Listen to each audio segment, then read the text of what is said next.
नमस्कार।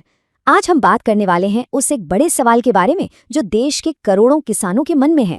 सवाल ये है कि क्या प्रधानमंत्री किसान सम्मान निधि योजना के तहत जो मदद मिलती है वो बढ़ने वाली है। तो चलिए आज इसी पर थोड़ी गहराई से बात करते हैं। तो अभी इस योजना में होता क्या है। छोटे और सीमांत किसानों को सरकार की तरफ से सालाना 6,000 रुपए की आर्थिक मदद दी जाती है। ये पैसा आप जानते ही हैं 3 किस्तों में सीधा उनके बैंक खाते में पहुंचता है। इससे उन्हें बीज, खाद या घर की छोटी मोटी जरूरतों में काफी मदद मिल जाती है। लेकिन अब जो सबसे बड़ा सवाल उठ रहा है वो ये है कि क्या ये 6,000 रुपए की रकम अब बढ़ने वाली है। आजकल ये चर्चा हर जगह हो रही है और इसी सवाल का जवाब आज हम ढूंढने की कोशिश करेंगे। तो बात सिर्फ अगली किस्त के इंतजार की नहीं है, बल्कि इससे एक बहुत बड़ी उम्मीद भी जुड़ गई है। और जानते हैं क्यों?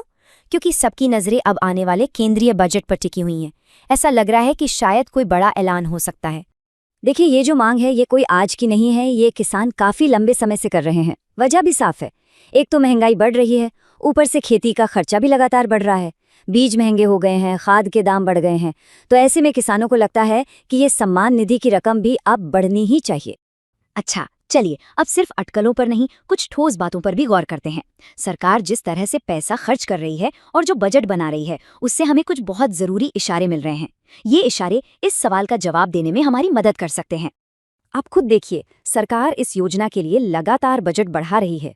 अगर आप 2023-24 में देखें तो लगभग 61,000 करोड़ रुपए खर्च हुए थे और अब 2024-25 के लिए इसे बढ़ाकर 63,500 करोड़ कर दिया गया है। मतलब करीब करीब 2,500 करोड़ की ये जो बढ़ोतरी है, ये सरकार की नीयत की तरफ एक साफ इशारा करती है। तो इस बढ़े हुए बजट का असली मतलब क्या है? इसका सीधा सीधा मतलब ये है कि इस योजना से जुड़ने वाले किसानों की संख्या बढ़ रही है और सरकार ये पक्का करना चाहती है कि हर एक सही किसान तक ये मदद जरूर पहुंचे, किसी का पैसा ना रुके। ये दिखाता है कि ये योजना सरकार के लिए कितनी जरूरी है। अब इस पूरी कहानी में एक और बहुत दिलचस्प पहलू जुड़ता है और वो है राजनीति का। देखिए, ये जो चर्चा हो रही है ना, इसकी टाइमिंग बहुत ज्यादा महत्वपूर्ण है, क्योंकि अक्सर बड़े सरकारी फैसलों का समय कहीं न कहीं राजनीतिक समीकरणों से जुड़ा होता है। चलिए जरा इस टाइमलाइन को समझते हैं। ये योजना 2019 में शुरू हुई थी। अब आगे देखिए, अगला केंद्रीय बजट फरवरी 2025 में आना है और उसके ठीक बाद 2026 में पश्चिम बंगाल और 2027 में उत्तर प्रदेश जैसे बड़े राज्यों में विधानसभा के चुनाव हैं, जहां किसानों की संख्या बहुत ज्यादा है। तो इसीलिए जो जानकार हैं उनका यही मानना है कि ये मदद की राशि बढ़ाने का कोई भी फैसला इन आने वाले ज़रूरी चुनावों को ध्यान में रखकर लिया जा सकता है। तो ये मामला सिर्फ किसानों की मदद का नहीं, बल्कि सही समय पर सही फैसला लेने का भी हो सकता है। तो अब अगर हम इन सारी बातों को एक साथ जोड़कर देखें, एक तरफ किसानों की ज़रूरतें, दूसरी तरफ सरकार के बजट से मिलते हुए संकेत और तीसरी तरफ आने वाले चुनावों की टाइमिंग, इन सब से मिलकर एक बड़ी तस्वीर सामने आती है। तो अब जो सबसे अहम तारीख है वो है 1 फरवरी 2025।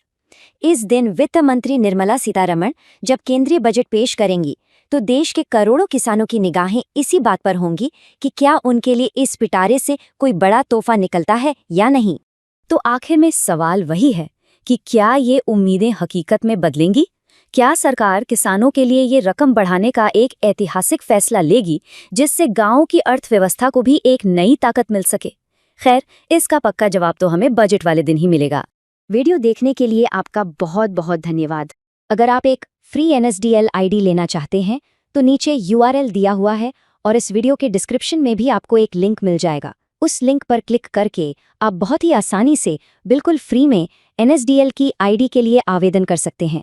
इस NSDL SID के जरिए आप कई बहुत ज़रूरी सेवाएं शुरू कर सकते हैं, जैसे कि पैन कार्ड बनाने की सर्विस, उसे अपडेट करने की सर्विस और दूसरी भी कई महत्वपूर्ण सुविधाएं। ये सभी सेवाएं बहुत ही सरल तरीके से काम करती हैं और आप अपनी दुकान या सेंटर से इन्हें बड़े आराम से शुरू कर सकते हैं। तो नीचे दिए गए URL पर क्लिक करें या वीडियो के डिस्क्रिप्शन में जो लिंक है उस पर जाएं और अभी तुरंत अपनी फ्री NSDL ID के लिए आवेदन करें।